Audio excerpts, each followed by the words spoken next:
Hey man, this is Jacob again on your characterization rough draft. I first wanted to say I'm glad you went back to discussing Quidditch in this one, and this is something I think I would continue with further assignments, just because it is really interesting. Um, as I mentioned in my writing critique, I liked how you chose two women from the team to profile, but I think the piece as a whole it needs a bit of a clearer theme. And I think that can be accomplished by providing a few more background details. Maybe discuss things like why these women decided to join the team. Did they decide to join the team because they really like the Harry Potter series or films, or did they join it just because it's a really unique opportunity? What about their background skills in sports? I know you talk about on the second page about Sarah and how she played volleyball in high school. How did the skills she learned in volleyball help her in Quidditch?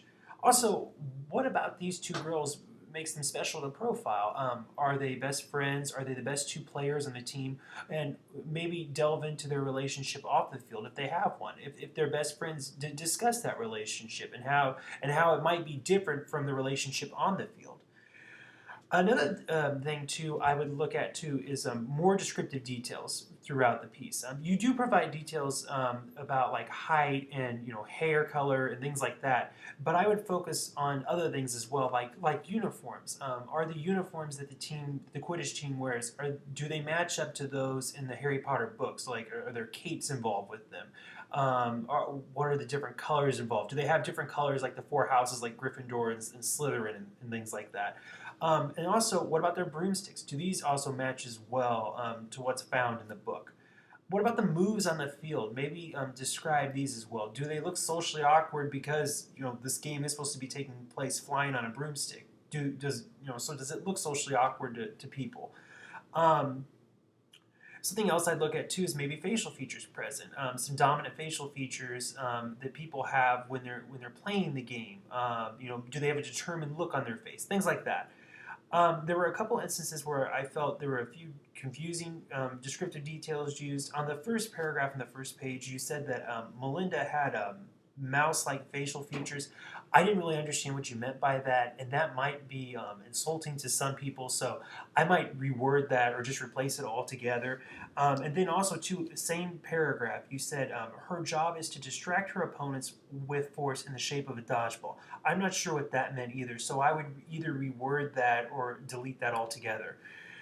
Another confusing part I felt was on the third page in the first paragraph. You said, though she is fortunate enough to never have broken a bone or suffered anything major in her time playing Quidditch. I assume you say anything major in her time, you're referring to an injury, but I would put that in there so the reader's aware of what you're talking about. Something else I would look at too is the ending. Not only because the way it's currently worded, it seems just a little awkward.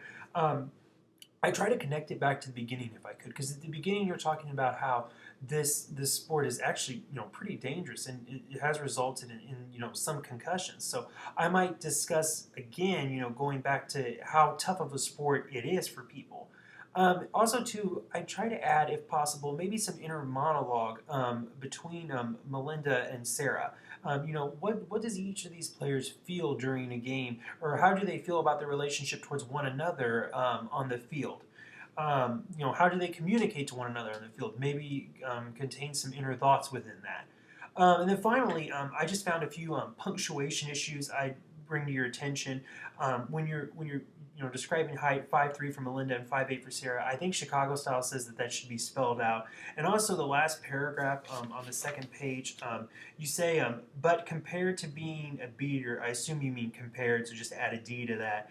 And then I would also delete the info that's in parentheses on pages 1 and 2. I think it's actually causes more confusion to the reader. So all in all, what I would do is I would focus on rework the ending, maybe add some inner monologue containing some inner thoughts of characters, and also, most importantly, much more descriptive details.